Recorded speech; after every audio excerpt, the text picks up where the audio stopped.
This is how you make a press release. This is not how you make a press release. Does OpenAI give you the ability to listen to the press release voiced by its Whisper product? Amazon, one step ahead. Welcome to the Vibe Flow with Jordan and Will. Let's go. Tech news and AI trends. Tune in now with your friends. Happy Vibe Flow, William Bewley. I was wondering where you're going with that. It sounded like a birthday announcement. Happy Happy Vibe, Vibe Flow. Flow. Yes, yes. I'm currently traveling and I have not caught up on the news in 48 hours. So Will is officially our host today.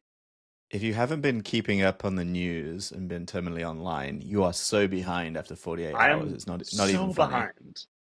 I'm so behind. I was looking at what the topics are today. And then at the end, Will's like, by the way, OpenAI also just launched agents. I was like, wait, what? What happened? 48 hours? And I'm like, I'm so behind. It's a full-time job to being, one, a researcher for this program, and two, just like being a news person. I think if you're in AI, if you're in tech news or AI and just like part of you, then I mean, 2025 has been a crazy start of the year. Like we're already halfway through, but it's been like 20 years of developments. It feels like AI is just moving so incredibly fast. Yeah, I'm out traveling. I'm in Arizona. We're launching some of our own AI projects. And so I feel like I'm ahead of the curve. But then by being out here and not looking at the news for 48 hours, I'm behind the curve again. It's crazy. Ahead of the curve to be behind the curve. It's just it's what it is. We have also, Will, check out my sweet view. What do you got? Fantastic view. Lovely. Love it. I knew you were staying near the airport, so I thought you were going to show like an airplane or something, but no. Nope. It's Nope. Just right spot. Here by the parking lot. It's pretty nice. All right. Well, as Jordan is traveling, I will be our host today. So I hope Jordan's excited. I hope I can do some justice. I won't be quite as good a stand-in, but Jordan is, as he said, in Phoenix. The one thing that I think if you weren't following over the weekend into Friday and then into the rest of this week, the biggest news that's hit the timeline kind of hits on a lot of topics that we talk about. So it talks about IDEs, AI agents, massive deals for AI talent. So, I think the dust has settled. It's now Thursday when we're recording this. So I think the dust has settled, but we can't not cover it on this show. So let's make sure we give a bit of background. And with that, I will share. All right. So I want to take it back all the way to the old days of April. So April of this year, a while ago. This actually isn't even the start of the drama.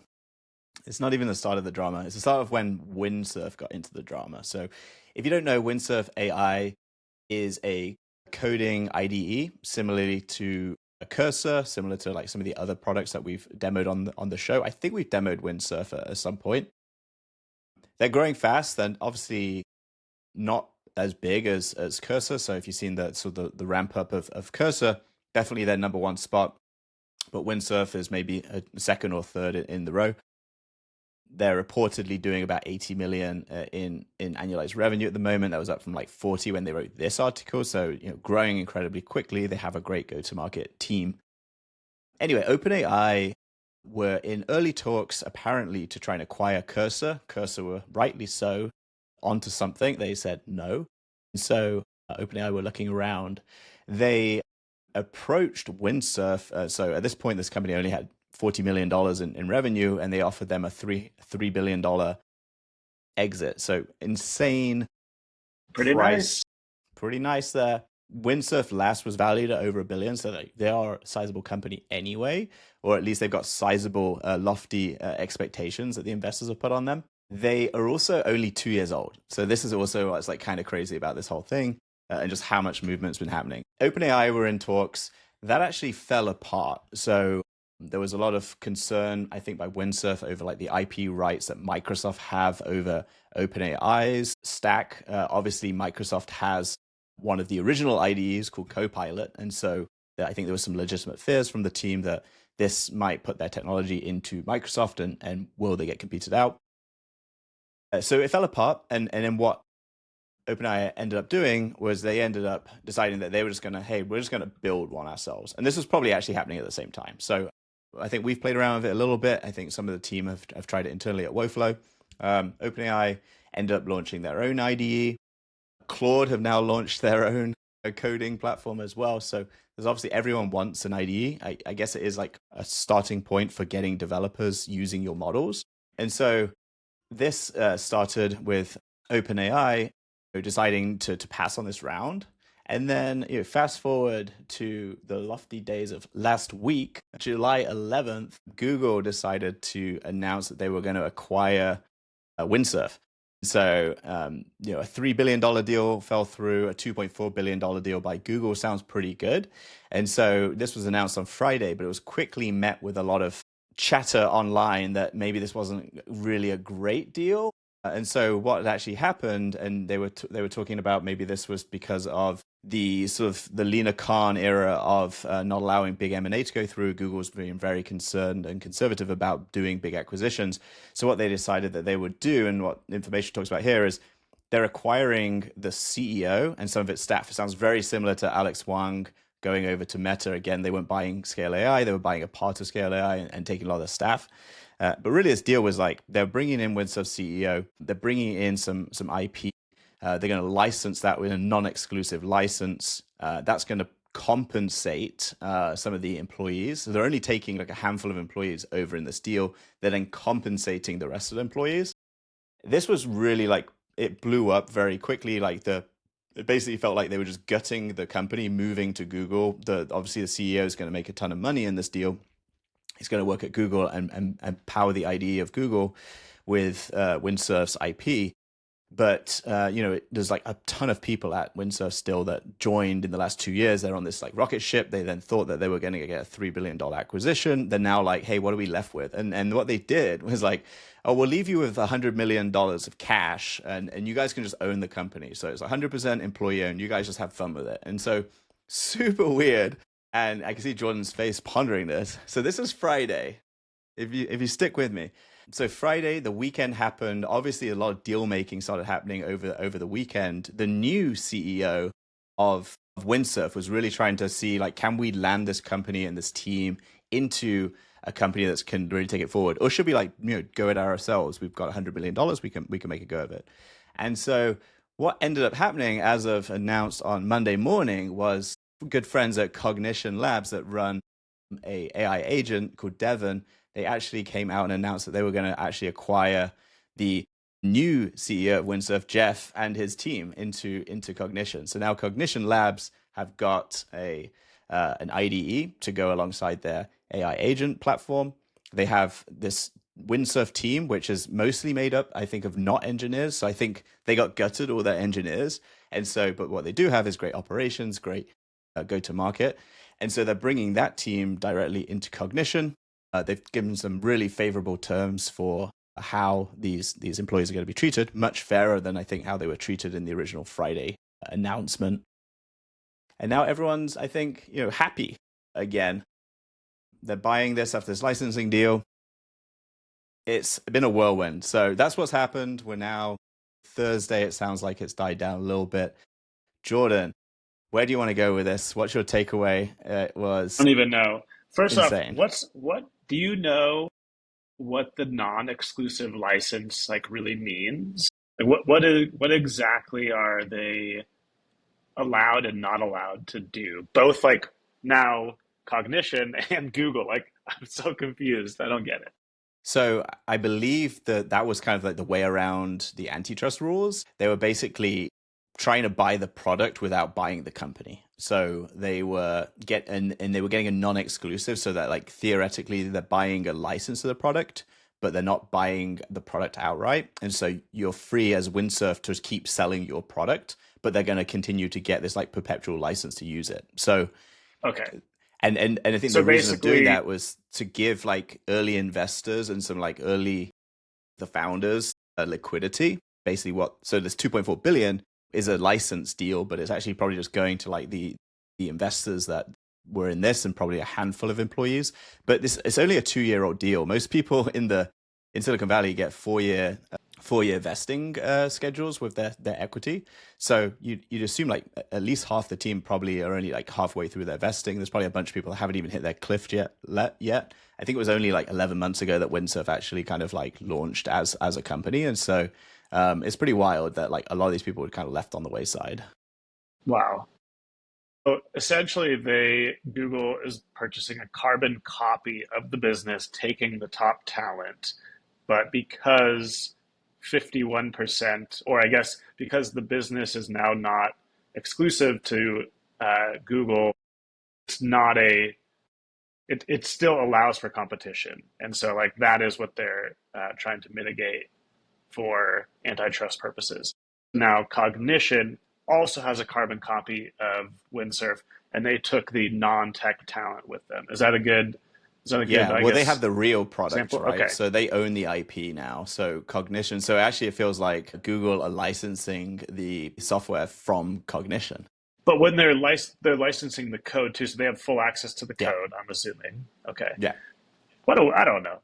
It's crazy. It does kind of suck that it's. I mean, the antitrust. I understand the reason for it, but I mean, it does definitely suck for investors, early employees, that because of these situations, the early employees and also like the investors are not going to get the big payday that people used to get. Like I guess the juice isn't always worth the squeeze anymore, right? Because of these situations. I guess as we're getting around it with like these 49% ownerships or non-exclusive licenses, it's kind of working. Is this going to be the new norm? And if so, does that change what valuation means? Because does valuation now actually just mean you have to make the valuation double? Because like you can only actually buy half of it, but even though you're still buying it, I don't know. What does that mean? Yeah.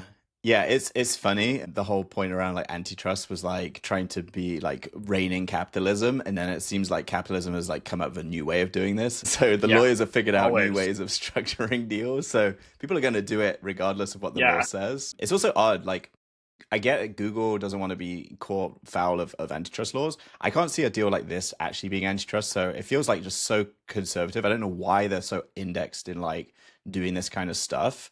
There's so many IDEs now, right? Like Microsoft has one, Cursor's like the biggest one, OpenAI has one, Anthropic have one. So like I actually heard it was not because of the fear that it would be shut down, but it was the 6 months that it takes at a minimum in order to get the team on board. And so you're essentially expediting the process to bring everybody over. So like literally in one day, the deal goes through on Friday. On Monday, everyone shows up to Google, right? Like that's what they wanted. They want people just on board. 6 months is forever now, right? Yeah. I just have been gone for 48 hours. I don't know what's going on. You gotta think every day. And if you were away this weekend, you would have missed all of this entirely. And so, I think you're right. I think, antitrust exists. And so basically Google would have to go and get the DOJ to agree ahead of this deal that it would be like fine to do. That's going to take 6 months. You're right. Like I think that's probably, and that's a lifetime, as we say. We're 6 months into the year, 7 months into the year, and there's already so much happening. Like this deal will probably cost $5 billion in the next 6 months, right? So I can get it from moving fast and try and hopefully not to break too many things. Or in 6 months, no one even uses IDEs anymore. Who knows? I don't know. Maybe it's obsolete by 6 months. Maybe that is. Maybe have you been playing much with Claude and using their command line? Okay, no, I have not. But literally about 20 minutes ago, I got a message from some engineers on our team about trying it out, asking me if I've tried it. I said no, but I have tried a few other things. And so I actually was going to maybe rank what I know. In like what I think my favorites are. So what I use today on a regular basis is Cursor, the IDE. I use Cursor agents, like background agents. Now they have like a web view of actually being able to interact with just the text. You're not actually seeing the code. Codex, which is owned by OpenAI, also is a web app. You don't see any code from the web app. You just talk to it and it gives you like pull requests so that you can go look at the code there, but you're not interacting with it. It's not really an IDE. And then we've tried Devin as well. Those are like the kind of the three things I want to compare. Cursor agents, absolutely the best. I mean, quality wise, it is under the hood using Claude Max mode. I'm always on Max. It costs more money, but it's so worth it. And then under that, I think Codex is still really, really good, really powerful. And then Devin is does not cut it for me. We never found Devin to be that good. I know that they've been adopted by a couple large companies. I think like JP Morgan or something is now using them. There's like some huge like financial like institution using them. I don't know why, but I just don't find them to be that good. So that's my like quick ranking. Just wanted to throw it out Well, there. maybe we'll report back in 2 months when Cognition, who run Devon, now own Windsurf. Let's see what they cook. They're pulling these two things together, I assume. The other funny part of this news, like to give you an exact idea of just how competitive the coding AI wars are. The moment it was announced that OpenAI were in talks to acquire Windsurf lost access to Claude models. So Anthropic obviously don't want those models going into OpenAI. They just straight turned off all of the access to all of the sonnets. And so you couldn't actually use any of those in Windsurf. So they were super like hamstrung at that point. And they pulled out of that OpenAI deal. And actually one of the like news announcements straight after this acquisition announcement was Claude models are available back on Windsurf. So they're all happy they've made up. Oh, that's all right. insane. Well, keeping it alive, keeping it going in the area of coding, I wanted to talk about one of the tools that you've talked about on this show before, but also something that we use internally as well, and I think we find it pretty great. It's Browserbase, and so we've spoken a little bit about Browserbase in the past. Basically, it's a browser for your AI, so giving it's kind of like the new evolution of when you're doing screen scraping and those other things. It's allowing you to interact with basically an instance of Chrome to do whatever you want to do. And it's really set up for AI agents. So AI agents that want to go do things on your behalf, they use Browserbase. Super successful company. The piece here was like, hey, if you're doing it as a standalone company, what happens if Amazon launches a version of this? Are they just going to steamroll you? They're already like in every company with AWS, same as like Google with GCP. Can they just launch their own version of this and get around it? Especially Google owns things like a capture, and so that, like they could really like build this very succinctly into their product. Interestingly enough, this is a post from the CEO of Browserbase, sort of front running the news announcement that Amazon was actually launching their own competitor to Browserbase. So Amazon's just done a big summit, I guess. They announced a bunch of different things. You can read the article. Really, they're not very good at making splashy news announcements. This thing is just horrible. I don't know what it is. It's called Agent Core Memory, Agent Core Observability, Agent Core Identity Gateway.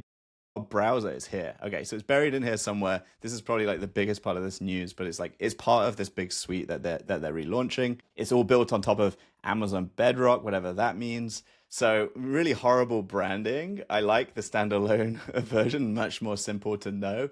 He got pretty aggressive with it. He's like, we're not worried. It's lacking everything that makes us great. And then he goes and brings the receipts. He had a ambush meeting from AWS that wanted to talk about a partnership, and he says that they were trying to steal his secret. So I imagine like the brain drain in the Silicon Valley episode Yeah, where they have Big Head out with the whiteboard. What do you think? Do you think that this is just the starting gun for what is otherwise just going to be a very hyper competitive place to work in the future? We have MCP for agents interacting with websites.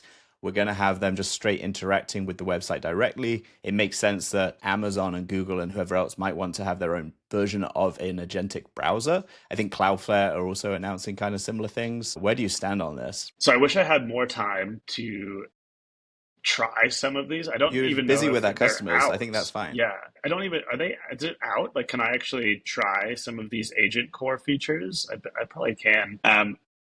Okay, here's my take. I'm actually, before we even go to the browser-based side, if you want to pull that back up, Will, there's a few other things that struck me as also quite interesting because we use other services that are also going to be like affected by this. So the agent core runtime memory observability, maybe gateway, but definitely like the other ones, maybe not identity.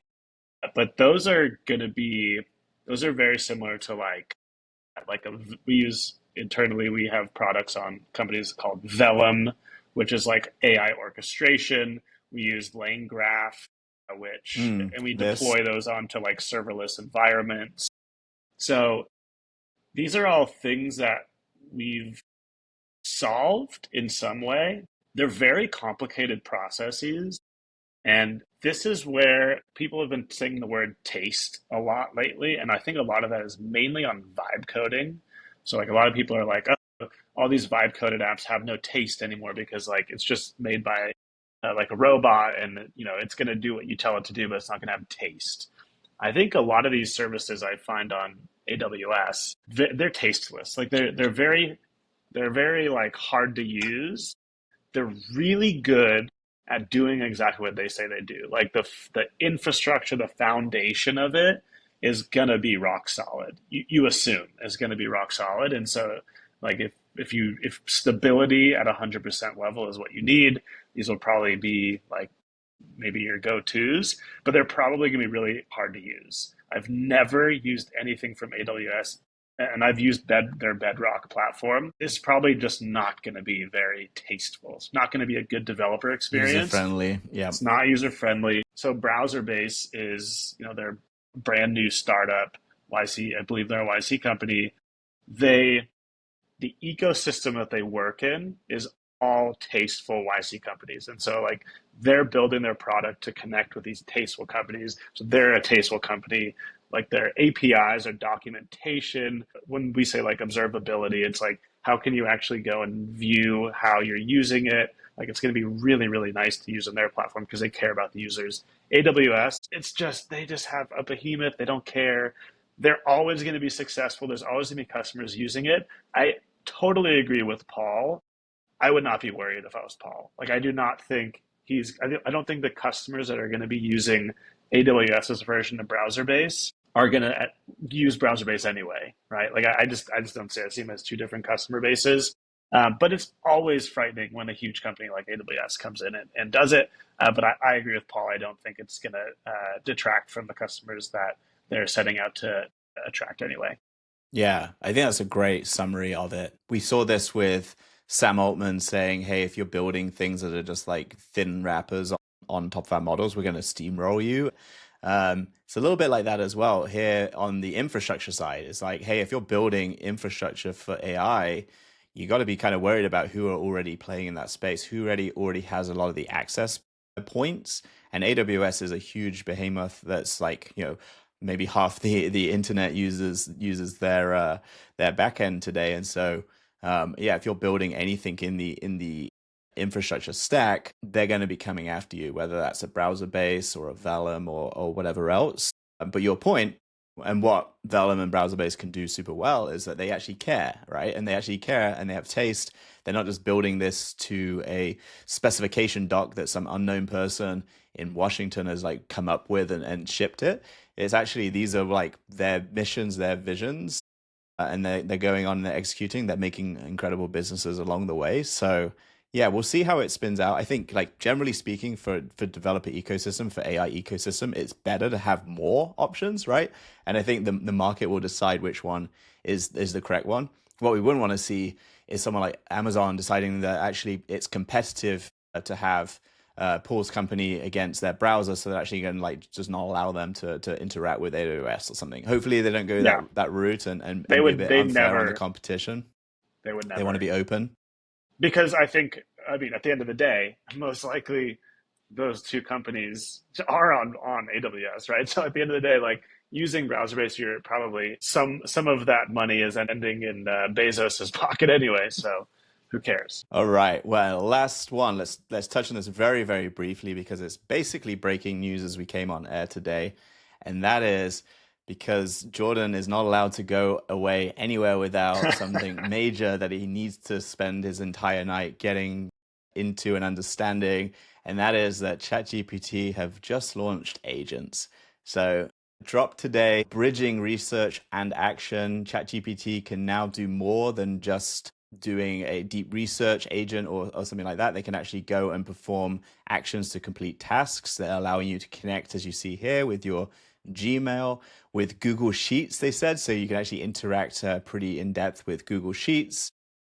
They can do slideshows. The person, the CPO at OpenAI who announced this today, had a little like, we do slides, ... not very good yet, but it's coming. So I think they're aware that it's like a much harder problem to solve. But this is interesting. This is kind of like going that extra step that we'd expect to the point of Sam Altman steamrolling. They have the ability to make a lot of these direct connections between all of these connectors. There's companies that just do connectors for AI as a service. They're bringing that all in-house. I think that's not unusual, but the way that they're able to kind of own the whole operating system here is super interesting for folks. It's just going to make it much cleaner, much simpler to work within the ChatGPT interface that we already know. What's your take? Do you think this is going to be successful? Do you think this is mostly aimed at consumer because that's what ChatGPT like typically is? Do you think this is aimed at the Devins of the world? What's your brief take? This is breaking news today. I mean, this is awesome. I mean, I think product teams at OpenAI are just so good. They really are. I really think they do a fantastic job. I watched the video, probably the same video you did when they launched today. Their deep research functionality is incredible. Their operator functionality is not very good at all. And so when I say operator, I mean, they do have something that's actually very similar to Browserbase. So this like kind of loops around pretty well. So operator is basically like use a browser and do some stuff, right? Like go do some stuff. It's not very good at like a lot of the intelligence layer, but it's really good at operating a browser. Deep research has no ability to like operate a browser, and also deep research has no ability to like log in on your behalf. Like it doesn't have the operator functionality. So merging those two together is an absolute no-brainer. I haven't used it yet. I tried to. I don't have it. Do you have access to it? I haven't even looked. It's been so breaking. Yeah. I don't know if it's actually fully deployed out to everybody yet, but it looks insanely useful. I think it's consumer. I do see that they have an API for it. I don't know if it's an older one. I have to look deeper into it because it looks like it might have come out last month. So I'm a little confused. But if they do have an API for it, I think it will be tricky because it looks like it's very necessary to be interactive.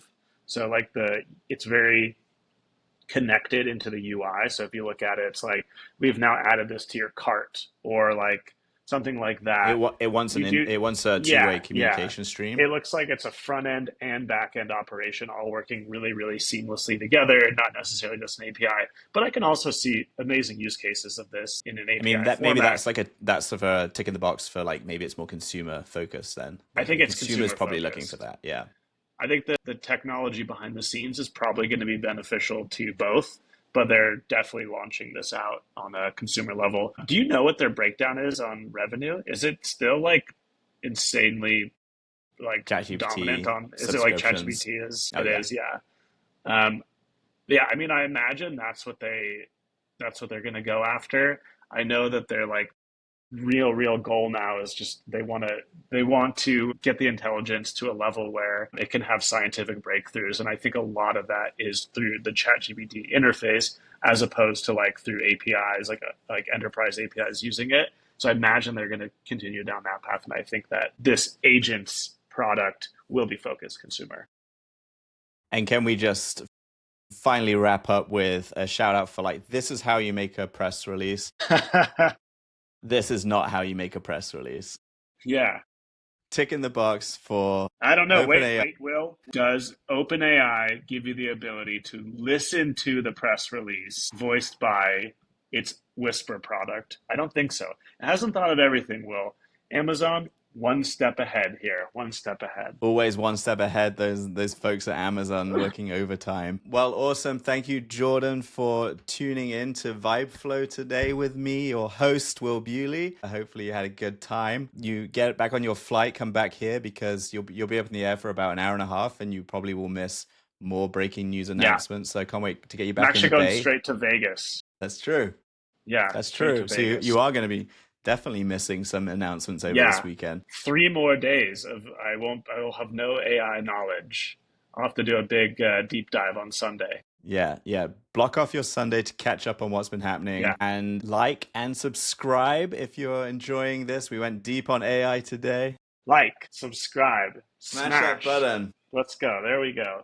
Awesome. All Thanks, right. Will. Thanks, everyone. Bye.